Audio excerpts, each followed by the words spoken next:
আমি আমার বন্ধুকে নিয়ে সাঁতার কাটতে গিয়েছিলাম একটা সমুদ্র সৈকতে। সাঁতরে আমি যখন ফিরে আসি, তখন আমার বন্ধুর একেবারে গম্ভীর চেহারা দেখে আমি বলি, তোমার কি হয়েছে? তখন সে বলে, তুমি একলা একলা আমাকে ছাড়া অন্য একটি মেয়ের সাথে সাঁতার কাটতে গিয়েছো? তখন আমি বললাম, আমি তো একা ছিলাম। তখন সে বলল যে না, তোমার সাথে একটা লাল পোশাকের মেয়ে ছিল, যাকে তুমি পিঠে নিয়ে সাঁতার কাটছিলে। তখন আমি মনে করেছি কি অন্য কাউকে সে দেখলো। আমি তার কথাটা প্রায় একটু উড়িয়েই দিলাম, তত গুরুত্ব দিলাম না। তো পরে বললাম যে নিশ্চয়ই অন্য কাউকে দেখেছো। আমি ওকে হেসে উড়িয়ে দিয়ে তো দুজন আমরা হাঁটা শুরু করলাম সমুদ্র সৈকতের আশেপাশে।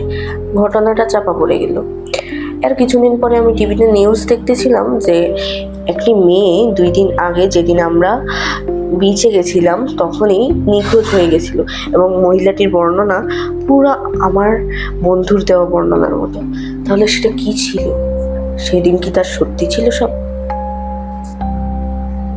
এরকম আরো নিত্য নতুন গল্প পেতে প্লিজ সাবস্ক্রাইব করুন আমাদের চ্যানেল এবং পাশে থাকুন।